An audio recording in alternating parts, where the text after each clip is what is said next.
ప్రార్థించుకుందాం. పరిశుద్ధుడా, మహోన్నతుడా, సర్వాధికారి, మీకు స్తోత్రాలనైనా. ఇంతవరకు ప్రభా మీరు మాతో మాట్లాడినందుకై మీ స్తోత్రాలు. ఇదిగో తండ్రి, మరోసారి ఈరోజు జన్మదినాన్ని ప్రభా మరి జ్ఞాపకం చేసుకున్నందుకు వారిద్దరిని బట్టి మీకు స్తోత్రాలు. వారిని మీరు ఆశీర్వదించండి, దీవించండి. వారి ఉద్యోగంలో మీరు తోడుగా ఉండండి. మీ మహిమార్థమై వారి జీవితాలు మీకు అప్పగించబడినట్లు ప్రభా ప్రార్థిస్తున్నాం తండ్రి. సహాయం చేయండి. ఇంతవరకు కాచి కాపాడినందుకై మిమ్మల్ని స్తుతిస్తూ ఘనపరుస్తూ మరోసారి ప్రభా మీ యొక్క వాక్య భాగంలోనికి వెళుతుండగా మీరే మాతో మాట్లాడండి, సహాయం చేయండి. సమస్త ఘనత, మహిమా, ప్రభావాలు మీరు పొందమని యేసుక్రీస్తు నామంలో ప్రార్థించి అడిగి వేడుకుంటున్నాను తండ్రి, ఆమేన్.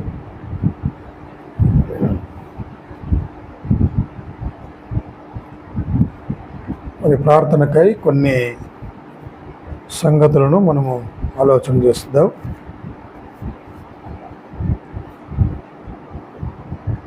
మరి మన ప్రార్థన మరి ఎలాంటి ప్రార్థన, ఏ విధమైనటువంటి ప్రార్థన అనే అంశం మీద కొన్ని మాటలు నేర్చుకుందాం. యెషయా గ్రంథము 26వ అధ్యాయము, యెషయా గ్రంథము 26వ అధ్యాయము 16వ వచనం నుంచి 18 వరకు మనమందరం కూడా కలిసి చదువుకుందాము. యెషయా గ్రంథము 26వ అధ్యాయము 16వ వచనం నుంచి 18 వచనాలు చదువుకుందాం. యెహోవా, శ్రమలో వారు నిన్ను తలంచుకొనిరి, నీ శిక్ష వారి మీద పడినందున వారు విశేషముగా దీన ప్రార్థనలు చేసిరి.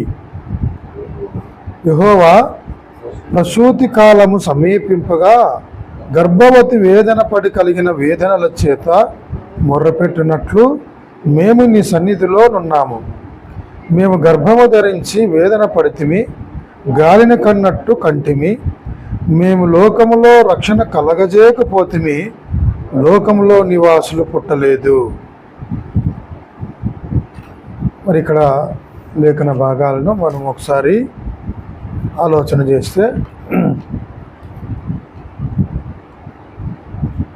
మరి యెహోవా, శ్రమలో వారు నిన్ను తలంచుకొనిరి.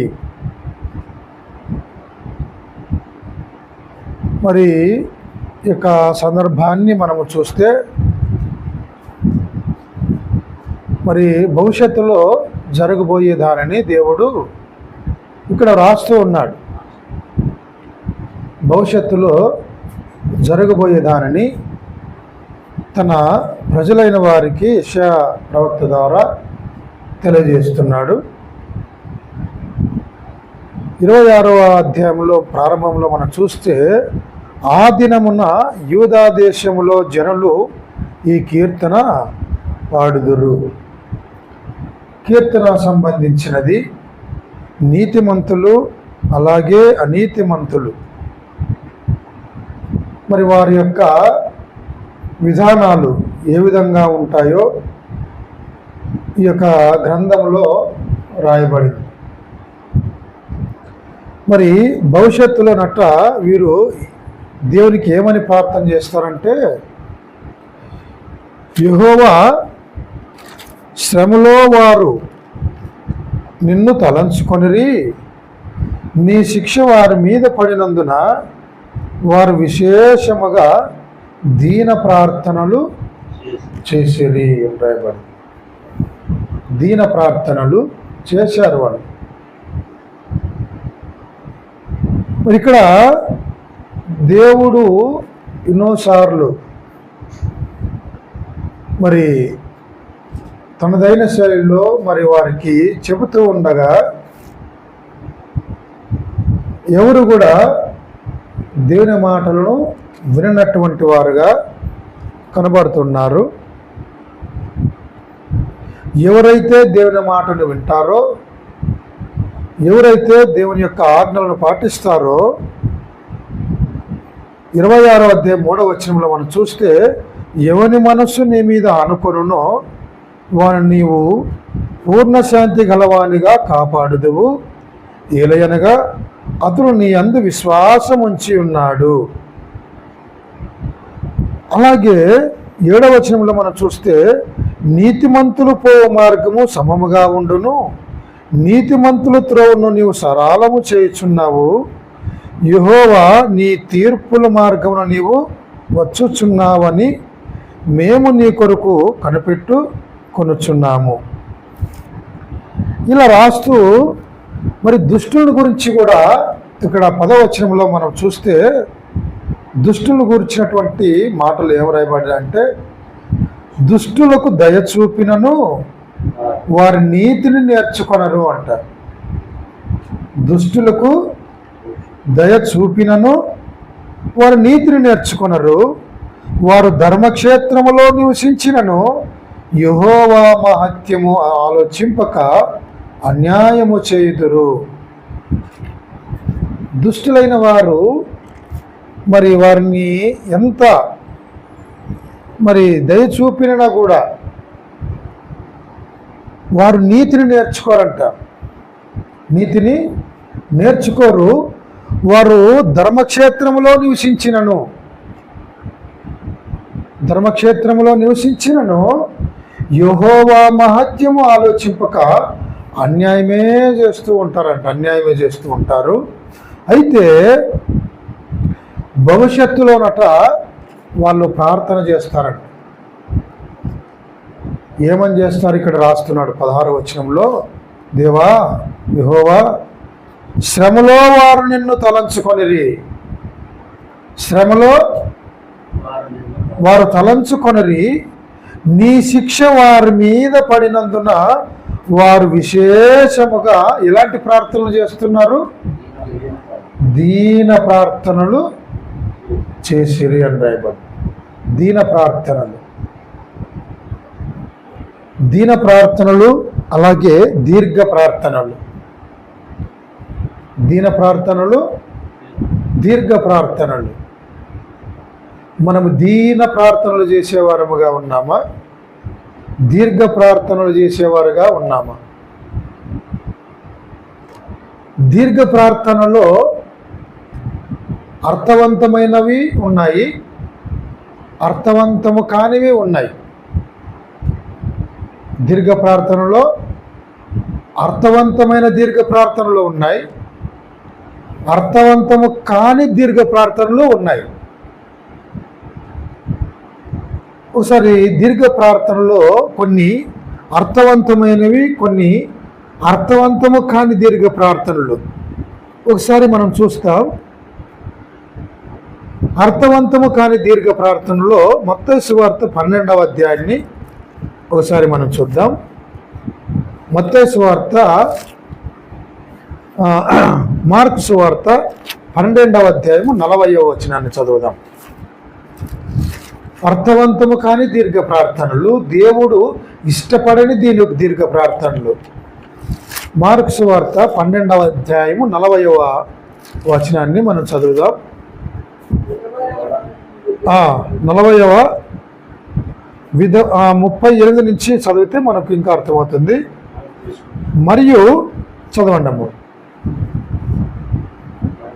మరియు ఆయన వారికి బోధించుచు ఇట్లనెను.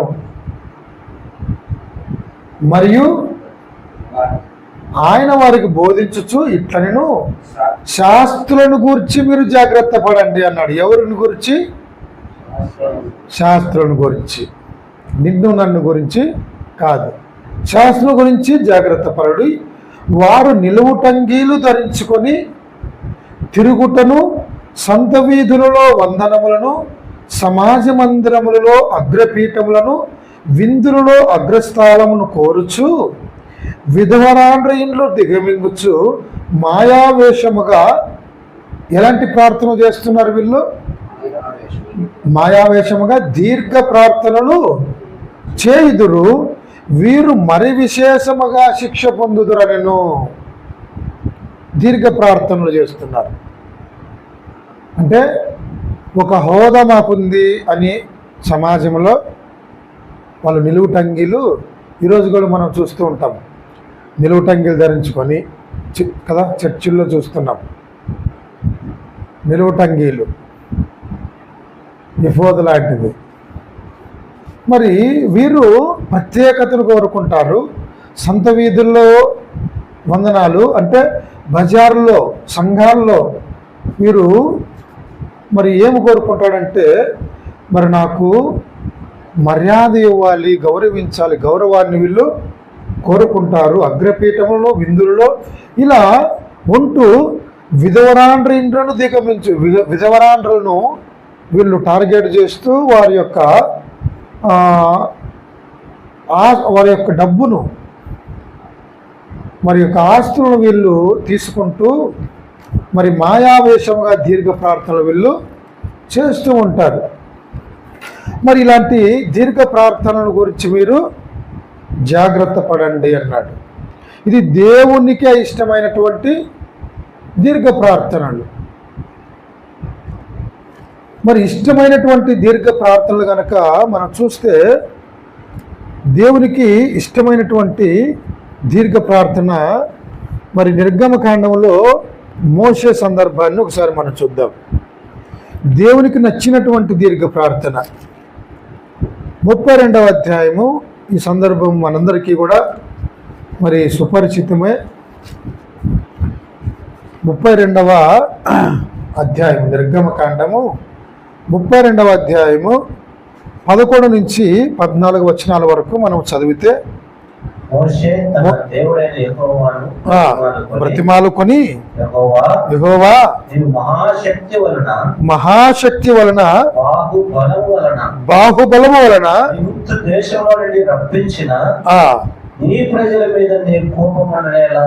ఇక్కడ మనం చూస్తే దేవా అని మోషే గారు స్టార్ట్ చేస్తూ మరి ఏమంటున్నాడంటే యెహోవా నీవు మహాశక్తి వలన బాహుబలము వలన ఐగుప్తు దేశంలో నుండి నీ ప్రజలను రప్పించితివి కదా,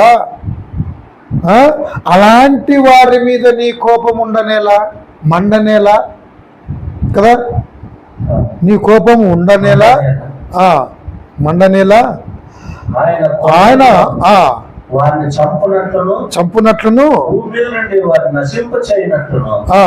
కీడు కొరికే వారిని తీసుకొని పోయినని ఐగుప్తీయులు ఎలా చెప్పుకోనవలెను.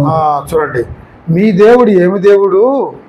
ఇందుకొరకే మీ దేవుడు చంపడానికేనా మిమ్మల్ని ఐగుప్తు దేశం నుంచి తీసుకుపోయినది అని అంటారు కదా తండ్రి. ఒకసారి ఆలోచించువా అని ప్రార్థన చేస్తున్నాడు దేవుని దగ్గర, బ్రతిమలాడుతున్నాడు. మరి 14లో మనం చూస్తే అంతటా యెహోవా తన ప్రజలకు చేసేదని చెప్పిన కీడును గూర్చి సంతాపపడెను. అంటే దేవుని దగ్గర బ్రతిమలాడుతున్నాడు, దీర్ఘంగా ప్రార్థన చేస్తున్నాడు. తండ్రి ఒకసారి నీవు ఆలోచించవా, ఇందుకోసమేనా నువ్వు అక్కడి నుంచి ఇక్కడికి రప్పించింది? ప్రపంచమంతా చూసింది కదా నీ యొక్క అద్భుత కార్యాలను. మరి భూమి మీద ఉన్నటువంటి జాతులైన వారు చాలామంది ఉన్నారు, వారందరూ కూడా నిన్ను మరి ఈ విధంగా అనుకుంటారు కదా, ఒకసారి ఆలోచించు అన్నప్పుడు మరి దేవుడు సంతాపపడము జరిగింది పిల్లలు. అలాగే ఇంకొక సందర్భాన్ని మనం చూస్తే మరి రాజుల మొదటి గ్రంథంలో 8వ అధ్యాయంలో ఇక చాలా దీర్ఘ ప్రార్థన ఇది, మనము చదవలేము. కానీ ఇక్కడ 22వ వచనం నుంచి 54వ వచనం వరకు ఉందన్నమాట. ఇది సొలొమోను చేసినటువంటి ప్రార్థన. 22వ వచనంలో ప్రారంభిస్తాడు ఏమని. ఇక్కడ మనం చూస్తే మరి 20 ఇశ్రాయేలు సమాజకులందరూ చూచుచుండగా సొలొమోను యెహోవా బలిపీఠం మీద నిలవబడి ఆకాశము తట్టు చేతులెత్తి ఇట్లనెను, యెహోవా ఇశ్రాయేలు దేవా, పైనున్న ఆకాశముందైనను కిందున్న భూమి ఎందైనను నీ వంటి దేవుడు ఒక్కడును లేడు. ఇలా నీ దృష్టికి అనుకూలంగా నడుచు నీ దాసుల విషయమై నీవు నిబంధన నెరవేర్చుచు కనికరము చూపుచు ఉన్నవాడవై ఉన్నావు. ఇక్కడ మనం చూస్తే ఇక్కడ కూడా ఇశ్రాయేల్ పక్షంగా మరి సొలొమోను ఎంతగా మరి ప్రార్థన చేస్తున్నాడు మనం చూస్తే, మరి యెహోవా ఇశ్రాయేలు దేవా, పైనున్న ఆకాశమందైనను క్రిందనున్న భూమి అందైనను. చూడండి ఎంత పొగుడుతున్నాడు దేవుణ్ణి, స్తోత్రిస్తున్నాడు. భూమి అందైనను నీ వంటి దేవుడొకడునో లేడు, పూర్ణ మనసుతో నీ దృష్టికి అనుకూలముగా నడుచు నీ దాసుల విషయమై నీవు నిబంధన నెరవేర్చుచు కనికరము చూపుచు ఉండువాడవై ఉన్నావు. నీ దాసుడైన నా తండ్రికి దావీదునకు నీవు చేసిన వాగ్దానమును స్థిరపరిచి నీవిచ్చిన మాటను నేడు నెరవేర్చి ఉన్నావు. ఇలా మరి చెబుతూ ఉన్నాడనమాట. అంతా కూడా చెబుతూ 54వ వచనంలో ముగిస్తాడు. చూడండి, అక్కడ మనం చూస్తే 54వ వచనంలో దీర్ఘ ప్రార్థన విన్నపము చేయటయు ముగించి ఆకాశము తట్టు తన చేతులు చాపి యెహోవా బలిపీఠం ఎదుట మోకాళ్ళుట మాని లేచి నిలిచిన తర్వాత ఇక్కడ మనం చూస్తే మరి ప్రారంభించి 22 నుంచి 53 వరకు మరి ఇశ్రాయేలు పక్షంగా వారు చేసినటువంటి పనులంతటిని బట్టి, తప్పిదములన్నిటిని బట్టి, నీతిని బట్టి పొగుడుతూ, దేవా మరి నీవు ఒకసారి జ్ఞాపకం చేసుకో, ఒకసారి మరి నీవు మోషే గారికి ప్రమాణం ఇచ్చినట్టుగా అంటాడు 53లో, ప్రమాణము చేసినట్టుగా దయచేసి నీవు మరి ఒకసారి ఆలోచించు అని ఇక్కడ ముగించేస్తాడు. మరి ఇంత సుదీర్ఘమైనది కదా, సుదీర్ఘమైనటువంటి యొక్క ప్రార్థన, దేవునికి ఇష్టమైనటువంటి ప్రార్థన. అలాగే కొత్త నిబంధనలో చూస్తే యేసుక్రీస్తు ప్రభుల వారు కూడా మరి దీర్ఘ ప్రార్థన చేసినట్టుగా మత్తయి సువార్తలో 26వ అధ్యాయము 36 నుంచి మనం చూస్తే, మత్తయి సువార్త 26వ అధ్యాయం అంటే దేవునికి ఇష్టమైనటువంటి ప్రార్థన. మత్తయి సువార్త 26వ అధ్యాయము 36 నుంచి మనము చూద్దాం. 26వ అధ్యాయము 36 నుంచి చదివితే, మరి అంతటా యేసు వారితో కూడా గెత్సేమనే అనబడిన చోటికి వచ్చి నేను అక్కడికి వెళ్ళి ప్రార్థన చేసి వచ్చే వరకు మీరు ఇక్కడ కూర్చోండి శిష్యులతో చెప్పి పేతురును జెబెదయి ఇద్దరు కుమారులను వెంట పెట్టుకొని పోయి దుఃఖపడటంలో చిత్తాక్రాంతులను మొదలు పెట్టాను. ఇక్కడ మనం చూస్తే మరి శిలువ మరణాన్ని గురించినటువంటి సందర్భాన్ని మనం చూస్తే, మరి ఇక నేను వెళుతున్నాను, ప్రాణం పెట్టడానికి నేను సిద్ధపడుతున్నాను, మరి మీరు నా కొరకు ప్రార్థన చేయండి అని వారికే చెప్పాడు. అలాగే తండ్రికి కూడా, సాధ్యమైతే తండ్రి, సాధ్యమైతే ఇగిన నా యుద్ధ నుండి తొలగిపోనిమ్ము, అయినను నా ఇష్ట ప్రకారము కాదు నీ ఇష్ట ప్రకారమే కానిమ్ము, నా ఇష్ట ప్రకారము కాదు నీ ఇష్ట ప్రకారమే కానిమ్ము అని మరి ఇక్కడ మనము ప్రార్థన చేసినట్టుగా మనము చూస్తున్నాం. అంటే దీర్ఘ ప్రార్థనలో దేవునికి ఇష్టమైనవి ఉన్నాయి, అయిష్టమైనవి ఉన్నాయి. కాబట్టి మనము చేసేటప్పుడు దేవునికి ఇష్టమైనటువంటి ప్రార్థన, ఇంపైన ప్రార్థన మనము చేస్తే దేవుడు దాన్ని స్వీకరిస్తాడు. మరి ఇక్కడ మనం చూస్తే చదువుబడినటువంటి యెషయా గ్రంథంలో 26వ అధ్యాయంలో 16వ వచనాన్ని మనం చూస్తే మరి వాళ్ళు దీన ప్రార్థనలు చేసిరి అని రాయబడింది. అంటే ఆపత్తి కాలంలో మరి భవిష్యత్తులో మరి మాకు సంభవించబోయేది తలుచుకొని మరి దేవుని యొద్ద వారు దీన ప్రార్థనలు చేసిరి. దీన ప్రార్థనలు, తగ్గింపు ప్రార్థనలు. మరి ఇలాంటి ప్రార్థన మరి చాలామంది చేశారు, దీన ప్రార్థనలు. మరి ఒక భక్తుడిని మనం చూస్తే ఆ యొక్క దీన ప్రార్థన అనేది ఒకసారి మనం చూద్దాం. దానియేలు గ్రంథము 9వ అధ్యాయము, దానియేలు గ్రంథము 9వ అధ్యాయంలో ఒక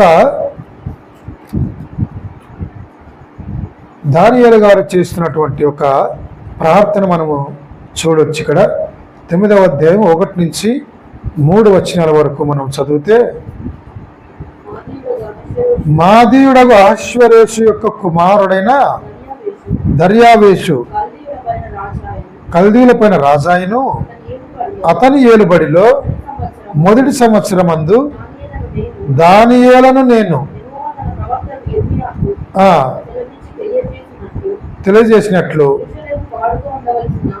యెరూషలేము పాడుగా ఉండవలసిన 70 సంవత్సరములు సంపూర్తి అగుచున్నవని గ్రంథము వలన గ్రహించి తిని, అంతట నేను గోనెపట్టు కట్టుకొని ధూళి తలపైన వేసుకొని ఉపవాసముండి ప్రార్థనా విజ్ఞాపనలు చేయుటకై ప్రభువు దేవుని ఎదుట. ఇక్కడ మనం చూస్తే మరి దానియేలు గారు ఒక గ్రంథాన్ని చదువుతున్నప్పుడు, ఇర్మీయా గ్రంథాన్ని చదువుతుండగా యెరూషలేము 70 సంవత్సరములు పాడుగా మరి ఉండవలసినటువంటి 70 సంవత్సరములు ఇక సంపూర్ణము అవుతుంది అనే విషయాన్ని మరి గ్రంథం వలన గ్రహించాడు.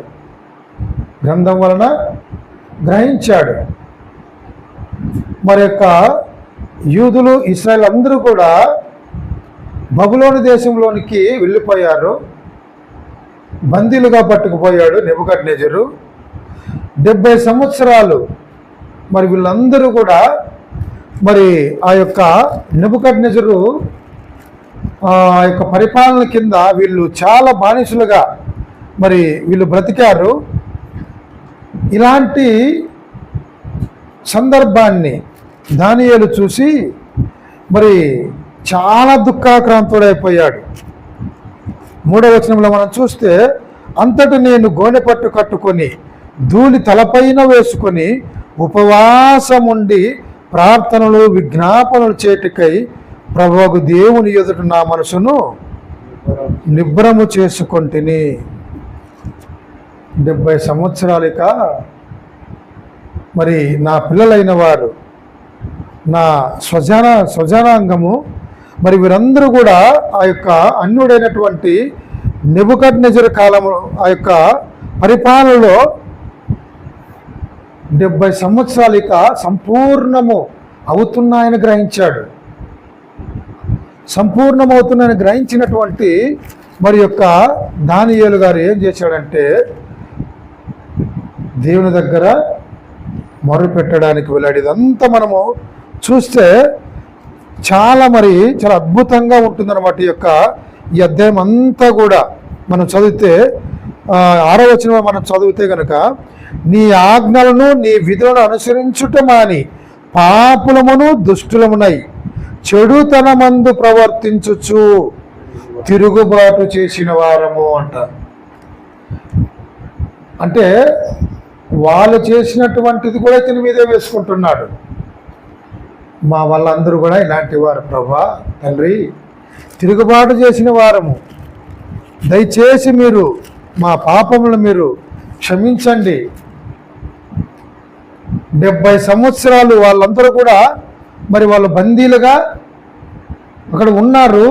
ఇక త్వరలో ముగుస్తుంది. కాబట్టి మరి ఎందు నిమిత్తం వాళ్ళు వెళ్ళారు అంటే మా పాపముల నిమిత్తం, మా అపరాధముల నిమిత్తం, మేము చెడు నడత నడిచినందుకు గాను అని తగ్గింపు కలిగినటువంటి ప్రార్థన, తగ్గింపు కలిగినటువంటి ప్రార్థన చేసి మరి దేవుని సన్నిధిలో మరి జవాబును పొందుకున్నటువంటి దానియేలు. అలాగే కొత్త నిబంధనలో అక్కడ కూడా ఒక ప్రార్థన మనం చూస్తే 18వ అధ్యాయంలో, మరి ఇది కూడా మనము చదివినటువంటి లేఖన భాగమే, లూకా సువార్త 18వ అధ్యాయము 13వ వచనంలో కొన్ని మాటలు మనం చూస్తే, అయితే సుంకరి దూరముగా నిలుచుండి ఆకాశము వైపు కన్నులెత్తుటకైనను ధైర్యము చాలక రొమ్ము కొట్టుకొనొచ్చు, దేవా పాపినైన నన్ను కరుణించమని పలికెను. అతని కంటే ఇతడు నీతిమంతుడుగా తీర్చబడి తన ఇంటికి వెళ్ళనని మీతో చెప్పుచున్నాను. తన్ను తాను హెచ్చించుకున్నవాడు తగ్గించబడుననియు, తన్ను తాను తగ్గించుకున్నవాడు హెచ్చించబడుననియు చెప్పెను. కాబట్టి ప్రియమైనటువంటి దేవుని వాళ్ళారా, మరి యొక్క సుంకరి ఎంతటి తగ్గింపు కలిగినటువంటి ప్రార్థన, దీన ప్రార్థన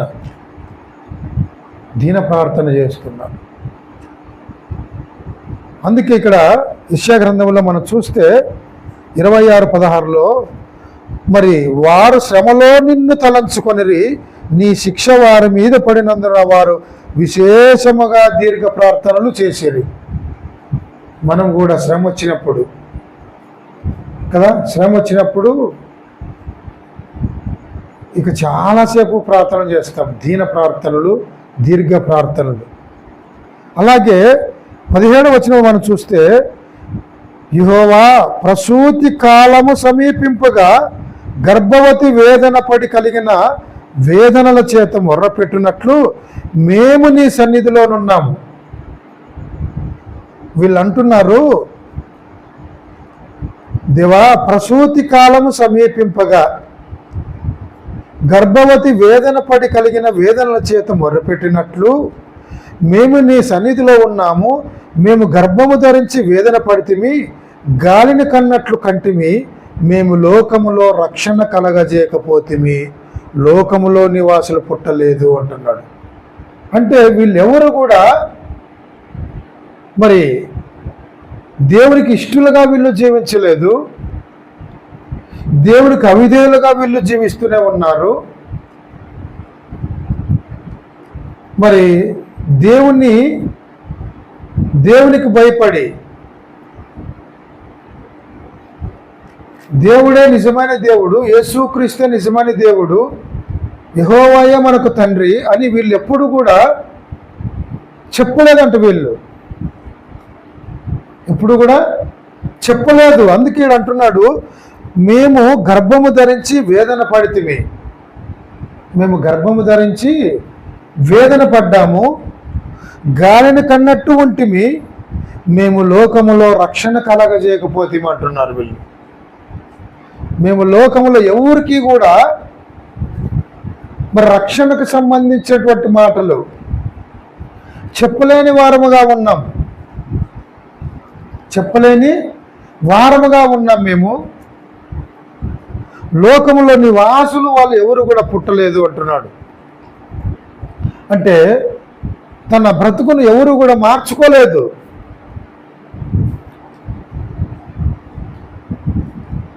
ఇంకా 19 మనం చూస్తే, మృతులైన నీ వారు బ్రతుకుదురు, నా వారి శవములు సజీవములుగాను మంటిలో పడిన వారలారా మేలుకొని ఉత్సహించుడి.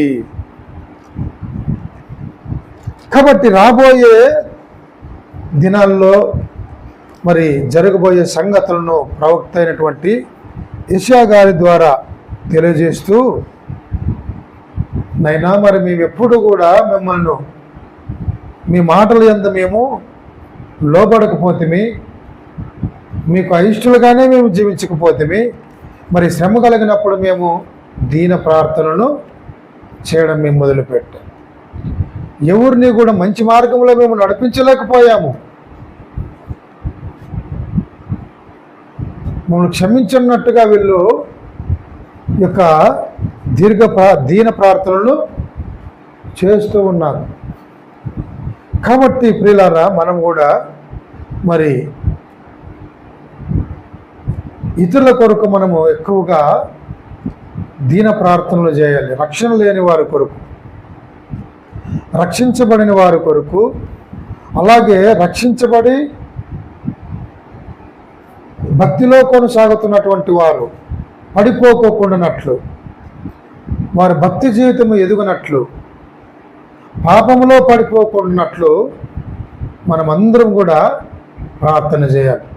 దానియేలు గారు ఏ విధంగా అయితే ప్రార్థన చేశారో, అలాగే సుంకరి ఏ విధంగా అయితే ప్రార్థన చేశాడు దేవుని దగ్గర, మరి అలాంటి ప్రార్థన మరి మనమందరం కూడా మరి మనందరి జీవితాల్లో మరి కలిగి ఉంటూ, మరి అనేకుల కొరకు విజ్ఞాపన చేసేవారుగా, అనేకుల కొరకు ప్రార్థించేవారుగా, మొరపెట్టేవారుగా ఉండాలని దేవుడు మనందరికీ కూడా తెలియజేస్తున్నాడు. దేవుడి మాటలను దీవించునుగాక. ఆమేన్.